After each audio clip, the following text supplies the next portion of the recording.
Hello, ladies and gentlemen, and welcome back for a Tuesday edition of the Steel City Sports Report, where we talk everything Steelers, Penguins, and Pirates. I am your host, Brady Vini, and we are now just a little under 48 hours until draft night for the 2025 NFL Draft. Exciting news going on all around right now. It is misinformation season, of course.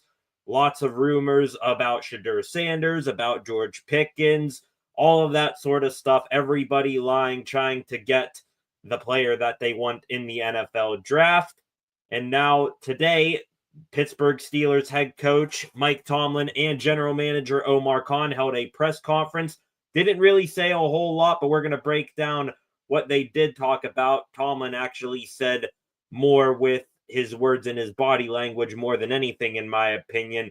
Omar Khan really tight-lipped, saying his usual, we're open to anything, but mentioned a possibility of the Steelers trading down, talked about George Pickens. We're going to get into those comments here in a matter of moments.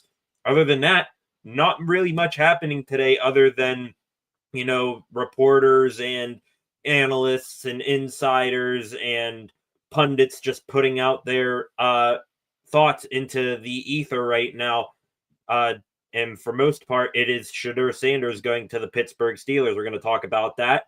Jaylen Warren, he just officially inked up on a one-year contract with the Steelers, so there will be no holdout from him. That's probably just an RFA deal, a one-year prove-it deal as the number one back, most likely, and then he will either choose to re-sign with Pittsburgh next offseason or hit the free agent market. Other than that, not really much else going on with the other two Pittsburgh sports teams. Pittsburgh Pirates about to kick off a West Coast road trip later this evening. I believe that is a 9:30 start, if I'm not mistaken, against the Los Angeles Angels.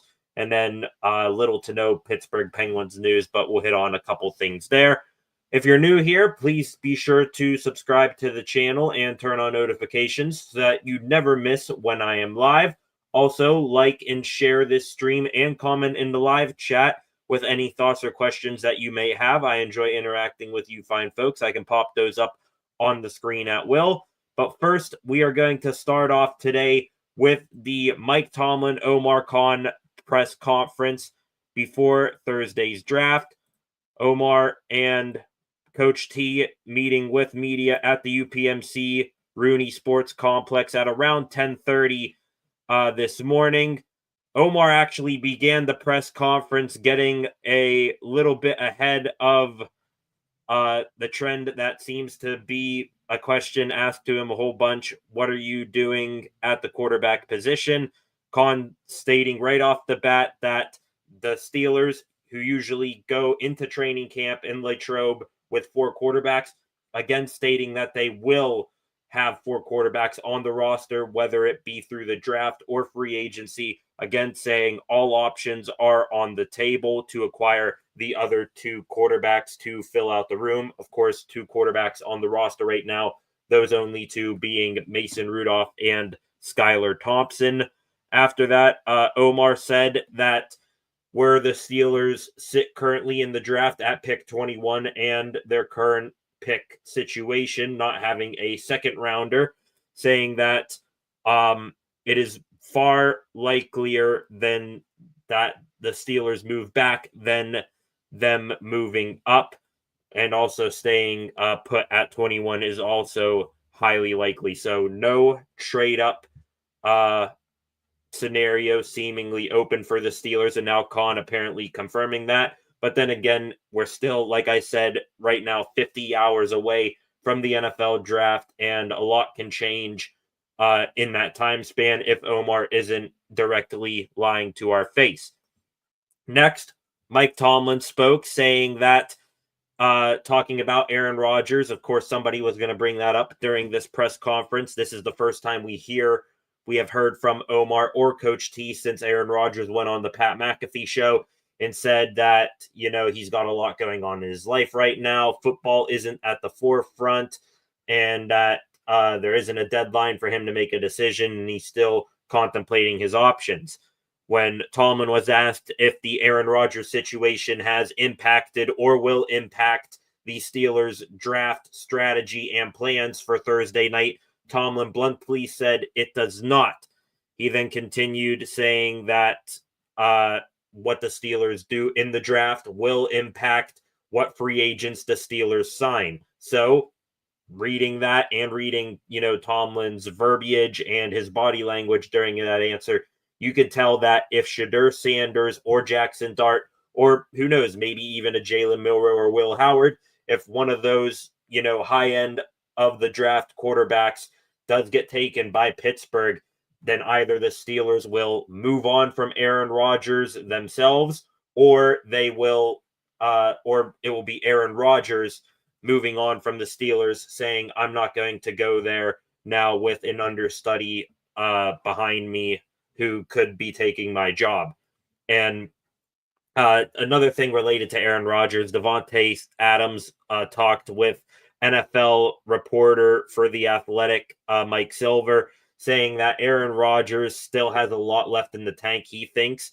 Again, Adams played with Rodgers last year with the Jets, and before that in Green Bay for many, many years. He lived with Rodgers last season during his time with the Jets. So if anybody active player in the NFL is going to know what Aaron Rodgers is thinking, it is going to be Davante Adams. He still thinks that Rodgers has more to give.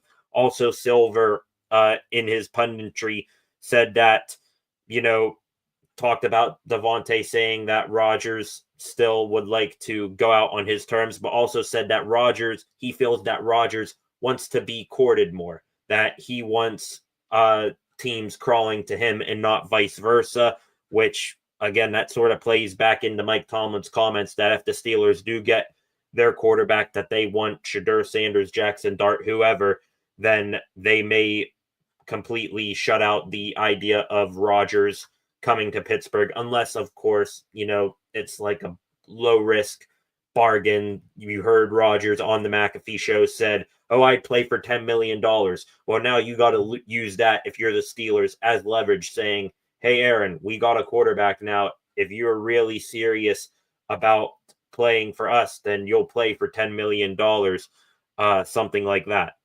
Moving on here, back to Omar Khan. Of course, I just said about the Steelers not having a second-round pick, and they're most likely either sticking and picking at 21 or trading back.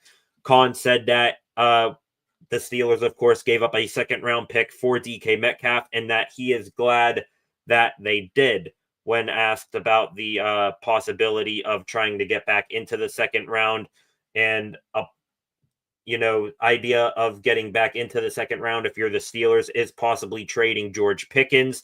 And Omar shot that down as well, saying, we're happy to have George and DK together. That's been a pretty common thought, that the Steelers are just going to keep GP, even if this is his last year with the Steelers, because it is very intriguing to see what these two athletic freaks at the wide receiver position could do together. Now, that still doesn't, because Omar said it's not happening, that they're happy to have George and DK, doesn't mean that it's completely off the table yet.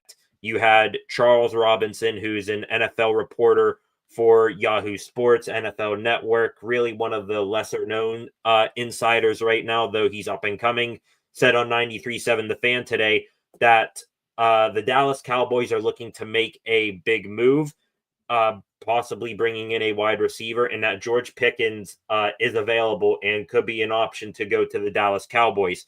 Now, what do the Cowboys have to offer? They pick 44th in the draft, so that'd be very thought-provoking if you're the Steelers, flipping George Pickens. You're not going to trade Pickens, even with his issues on and off the field.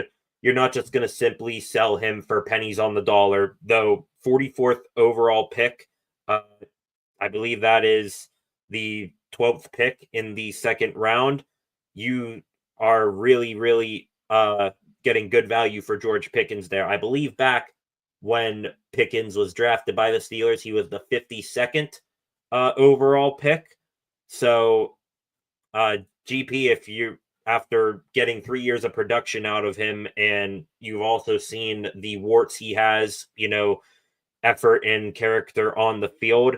If you can get a higher pick than what you drafted him for, you do that deal all day long. And then say you take Shedeur Sanders in the first round, you can then get a decent defensive tackle, or you can maybe get a wide receiver, one of the top 4 wide receivers who slipped out of the first round. So if the Cowboys are serious about trading the 44th overall pick for George Pickens, I'm pulling the trigger on that all day long. But then again, that is Charles Robinson going against a army of other insiders and experts saying that the Steelers are going to be keeping George Pickens for now, including Brooke Pryor from ESPN, who said that the Steelers are leaning towards giving Pickens an extension, though I think that's pretty ludicrous as well. So keep George Pickens in your mind over the next 3 days of him possibly getting moved out for a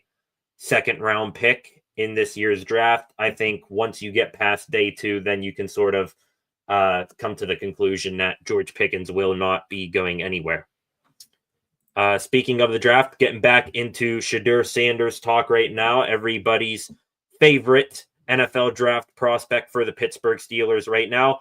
Mike Tomlin talked about the meeting that he had with Shedeur a couple of weeks ago, saying, quote, I think the things that stood out were evident in his video. There's a toughness there that doesn't get talked about enough. There's a competitive spirit there that doesn't get talked about enough. I know he is very talented, and he's made a lot of plays for his university and his team, but the intangible qualities displayed on tape were very impressive. I think he also mentioned, Tomlin did, in his answer of Shedeur, that his toughness cannot be understated. He played behind a very subpar offensive line at Colorado that also had no running game whatsoever. So don't question Shedeur's toughness.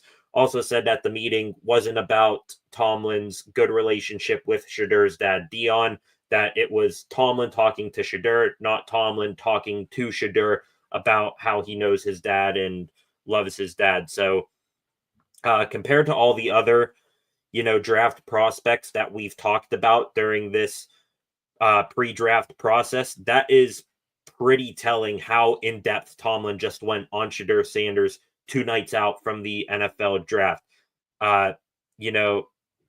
Things about him stood out on video. There's a toughness there. There's a competitive spirit there. He's talented and he made plays at the university.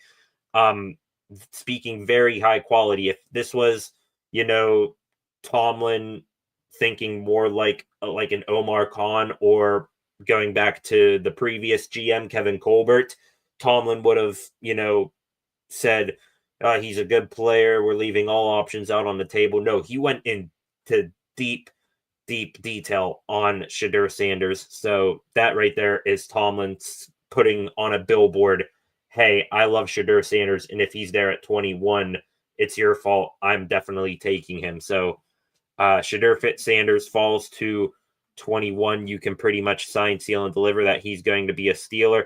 And also there was something else here. Amanda Godsey, who covers the Steelers, saying today, and really this is my thought as well as other Steelers fans, if Shedeur Sanders makes it to 21, regardless of who else is on the board, you can bet he's going to be a Steeler. Of course, glaring need at the quarterback position, but you're never going to get your quarterback of the future, even though if you want to criticize Shedeur Sanders and you think that Steelers should hold off until next year's draft where the quarterback crop is better, you got to at least take a swing on a quarterback. And if the second best quarterback prospect in the draft falls into your lap, you have to take that swing. Moving on here in their press conference here. These are more just loose hitting notes that were like only one question and you didn't, they didn't go into depth too much about. Tomlin talking about the interior defensive linemen in this draft class, said a very ominous quote saying, the nose tackle position is a disappearing animal like the fullback in our game. So that could tell you that maybe the Steelers aren't interested necessarily in a super heavy defensive lineman. So at least one guy you can cross off your list there that, has been mocked to the Steelers in the first round is Kenneth Grant. He's kind of fallen down my draft rankings as well. I have Mason Graham, Walter Nolan, and Derek Harmon ahead of him. But, it'd be interesting to see if the Steelers take two defensive linemen in this draft, if they're going to be two of the same, or if one is going to be, a strong bull-like 340-pound defensive lineman, and if one's going to be a more slimmer build around 300 pounds that can stick and move better. So Tomlin, I think, crossing off the list there. Nose tackle. Talking about Jaylen Warren, which we'll get to more news on him here in a minute, Tomlin said that he's very comfortable with Warren being able to carry a running back one role. And of course, on top of that, Tomlin and Khan said they believe that this running back class is uniquely deep. They're definitely going to take a running back in this draft class, but if it's not someone with a super high pedigree taken in the first 2 days of the draft, then Jaylen Warren will be RB1 right out of training camp. Going back to what Omar Khan said about the Steelers being likely to either stick and pick or trade back in the class, he did have the little caveat saying that they will not trade away from a pick if there is an exceptional player there. So, again, that goes back to Shedeur Sanders. Even if, say, the Browns or the Giants are giving you, this year's their first pick in the second round and next year's second round and more picks sprinkled on top of that, the Steelers won't move off of it that easily. So if there's a player they really, really like, they're not going to budge to any stupendous offer and take that player.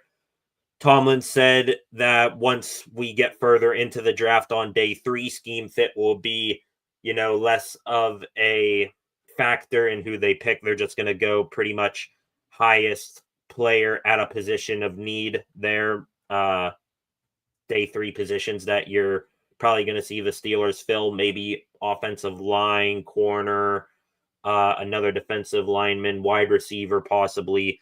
So, and then the last thing here Tomlin said was having a little bit of fun with reporters, saying that sometimes him attending pro days and hosting players for pre-draft events is real, and sometimes it's not. So Tomlin playing into the sort of what is a smokescreen and what is real banter that, us fans and Steeler and draft analysts and all that talk about leading up to the draft. So just wrapping up what all they said, Tomlin confirming his love for Shedeur. If Shedeur gets taken on Thursday night, I think you can lower the expectations of Aaron Rodgers being a Pittsburgh Steeler near 0, not completely at 0, but put it near there. And then, Omar Khan, anything's on the table, especially moving back in the draft, but should be fun seeing what goes on Thursday night. I'm going to actually, when I log off here a little bit later tonight, create the live stream for night 1 of the draft. Hope you all join me back here then. Should be a lot of fun. Got my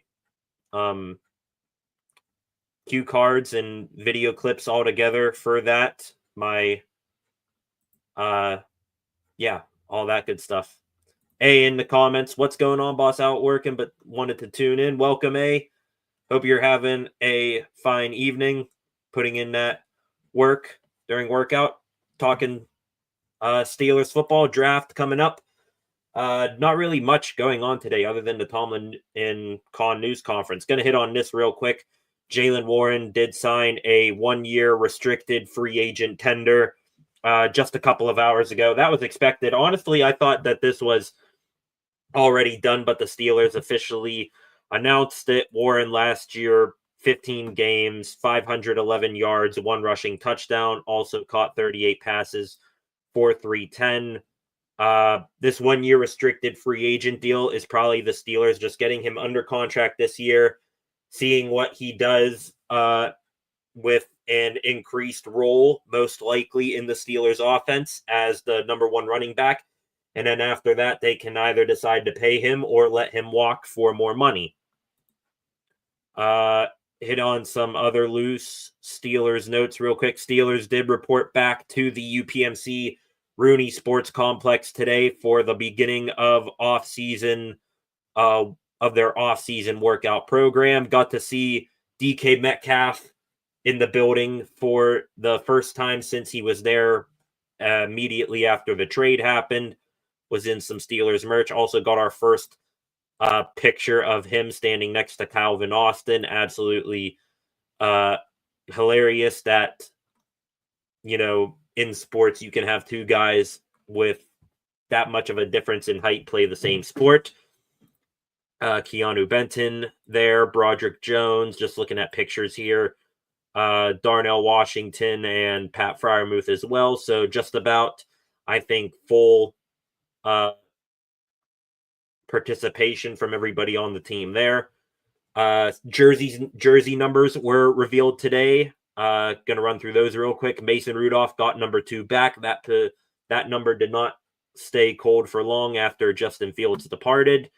Kenneth Gainwell takes number 21, I believe last worn by Darius Rush, if I'm not mistaken. Juan Thornhill takes Najee Harris's number 22. Safety Juan Thornhill wore number 22 when he was with the Kansas City Chiefs. Darius Slay back in his old number 23 that he wore in Detroit with the Lions. That was last worn by DeMonte KZ. Brandon Echols, corner from the New York Jets, keeping his number 26, last worn by Dante Jackson last year. Malik Harrison, middle linebacker, replacing Landon Roberts and taking his number 50. And then Lasita Smith, Azi Otomemwo, to depth and a depth offensive lineman and depth defensive lineman there. They take 61 and 72 respectively. Dylan Parham Jr., tight end, wears number 89, keeps his number that he wore with the Chargers. And then Daniel Ekuale, defensive tackle, he'll wear number 96. Believe he wore number 95 when he was with the Patriots. So those are jersey numbers. Not necessarily Steelers news, but it could affect them on draft night. This morning, Peter Schrager from formerly NFL Network, now working with ESPN, saying that the Browns and Giants are fielding trade calls for the number 2 and number 3 overall picks respectively, and they are not just picking up the phone and immediately slamming it down. No, they are legitimately listening to trade offers, not necessarily for teams to move up and take Shedeur Sanders, but for teams to move up and take, prospects like Travis Hunter, Abdul Carter, and Ashton Genty. Now, the reason why I say that could affect the Steelers is if, say it's like the Bears or something, and they trade up into the top 4 and take Ashton Genty, then it's either the Browns or the Giants moving back to number 10. They're not going to get either Abdul Carter or Travis Hunter. Then that makes, if those two teams trade back in the first round but are still ahead of the Steelers, more likely for them to take Shedeur Sanders. Schrager then went on the Pat McAfee show this afternoon saying that the Giants haven't closed the door on taking Shedeur Sanders. The Giants held a private workout with him last week, but deep down he still thinks that Shedeur makes sense for the Steelers, with the good meeting Sanders had with Mike Tomlin. So, the draft tomorrow night, it's signed, sealed, delivered that the Titans are going to take Cam Ward, quarterback out of Miami, number 1. As a matter of fact, their brass went in front of media today, just like Tomlin and Khan, and said that they've come to a consensus and pretty much have already made their first pick. I just hope that on draft night they don't string us along, 10 minutes on the clock, I believe, is how long you have to make a pick don't take it down to like 2 minutes. We know who you're gonna pick. You know who you're gonna pick. Everybody knows. Just as soon as the clock begins, hit the buzzer. We're ready to pick. Announce Cam Ward, and then the draft will officially begin at pick number 2. Talking about Shedeur some more, Ryan Wilson, CBS NFL draft analyst, was on 93.7 The Fan today as well, saying that out of all of the players who visited the Steelers during the top 30 visit portion of the offseason, said Sanders most likely going to be the Steelers' first round pick at 21. Out of all the prospects that the Steelers hosted for visits, said Azariah Thomas, cornerback from Florida State, would be the Steelers' target in round 3. Jalen Noel, wide receiver from Iowa State, in round 4. J.J. Pegues, defensive tackle from Ole Miss, would be the Steelers' target in round 5. And then running back Ollie Gordon, who I have become very fond of, would be the Steelers' 6th round pick out of Oklahoma State. Also, Daniel Jeremiah posting his final NFL draft rankings today. He has Shedeur Sanders as the 20th overall best prospect in this draft class. And oddly enough, interestingly enough, I should say, it is ahead of all 3 of the Steelers' defensive tackle targets at 21, with Derek Harmon, who is number 24, Walter Nolan, who is number 28, and Kenneth Grant, who is number 31. So that right there, Jeremiah's final draft rankings, is going to more and more feed the idea that Sanders would get picked over all 3 of those defensive tackles. And last thing here, I think, second to last thing here on Shedeur Sanders, ESPN had a bunch of beat reporters for each NFL team on their final mock draft show this afternoon. And of course, Brooke Pryor, ESPN Steelers beat reporter, has the Steelers taking Shedeur Sanders at 21 overall. And finally, the last thing on Shedeur Sanders here, he was on Max Crosby, Las Vegas Raiders defensive lineman's podcast, and he was talking about the greatest quarterback receiver duos in NFL history. He mentioned Tom Brady and Rob Gronkowski, mentioned Aaron Rodgers and Davante Adams, and interestingly enough, he said whoever the QB for DK Metcalf and George Pickens is, whoever that is this year. Sounds like a guy who is pretty confident that he wants to go to the Steelers and that he will be available for the Steelers to take. So, love that answer there from Shedeur. Very confident, and kind of like how Cam Ward a couple of nights ago saying on a gaming stream of his, his top 4 NFL wide receivers currently. He mentioned 2 Tennessee Titans wide receivers. Now Sanders talking about the greatest duos in NFL history, saying whoever is throwing the ball to DK Metcalf and George Pickens, obviously, I think, alluding to himself. So that pretty much does it for Steelers talk today. Lots of loose news stories, not really too much to grab a hold of. But yeah, just again, now we're going to be approaching, 49 hours until the draft. Hope you all join me back here for that. And maybe hopefully all this Shedeur Sanders talk will be for nothing and he goes to some other team other than the Steelers. Hey, haven't been able to join in 2 weeks. How's everything been? Everything's been fantastic. Hope everything has been all right with you. Just getting ready for the draft here. Can't really be too excited for the Pirates. Going to talk about them, hit on them very briefly here in a minute. They're going to play the Angels tonight. Looking forward to them losing 5 or 6 games out of that 7-game road trip. So yeah, just waiting for the draft to have something truly heart pumping right now in the Pittsburgh sports world, because the Pirates sure as hell aren't bringing it. Yeah, they make me so sad I had to stop watching last week. That's what I did, I believe, in the last weekend series against the Guardians. Friday night I'm watching them, and then things go off the rails there. I shut them off in like the seventh inning, and then Sunday, before they made some sort of attempted comeback in the ninth inning, I shut them off in the eighth inning because you can clearly point out, as a Pirate fan watching those games, like that right there, that's the moment. Game's over. They're not coming back from this. Gonna hit real quick. Starting lineup for the Bucs this evening: O'Neal Cruz leading off, playing center field. I guess he didn't need an off day there, Derek Shelton. You don't want to get him off his feet.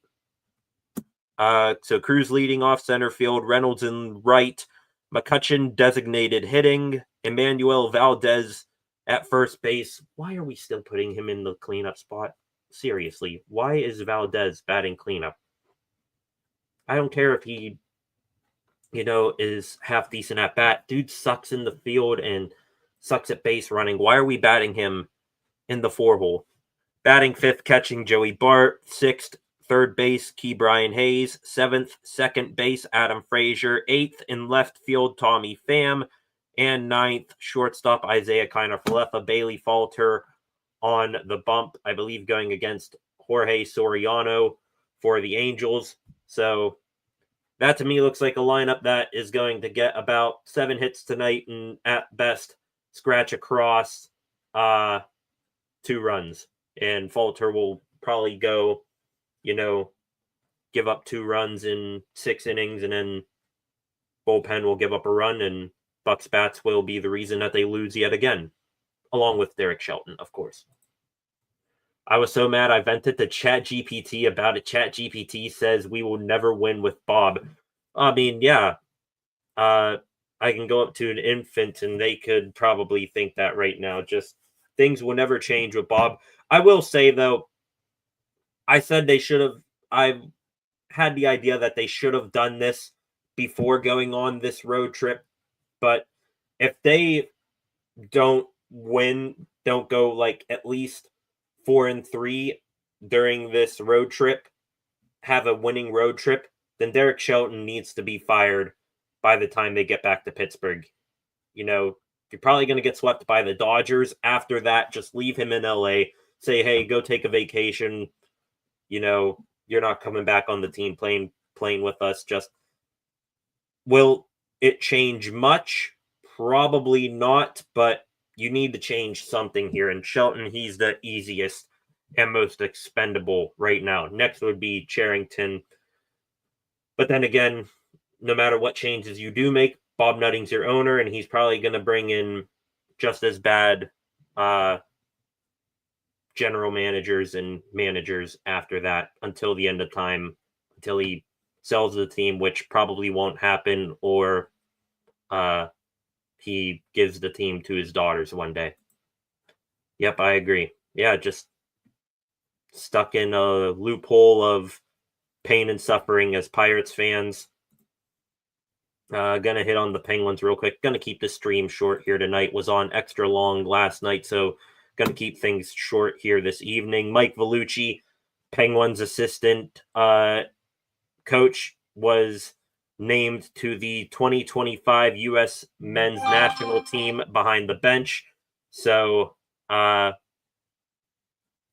believe that is for World Juniors, and that also men's national team. Actually, that's a tournament that's going to be taking place overseas, and that's during the NHL playoffs. So there will be no National Hockey League players, if any, barely any, in that tournament. But Mike Vellucci, Penn's head coach, going over to coach Team USA in the men's World Tournament.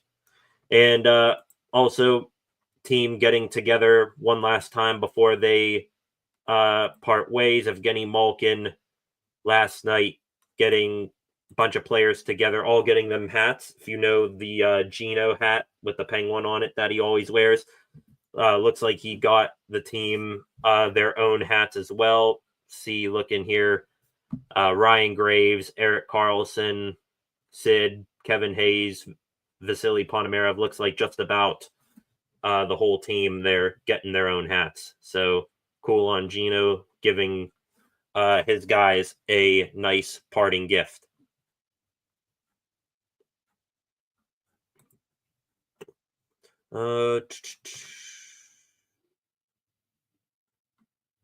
Okay, now this is just me taking one last stroll here through Twitter before I log off for the evening. Again, keeping things short.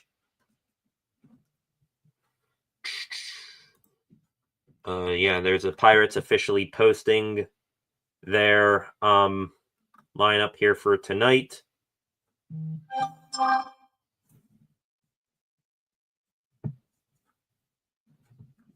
Take one.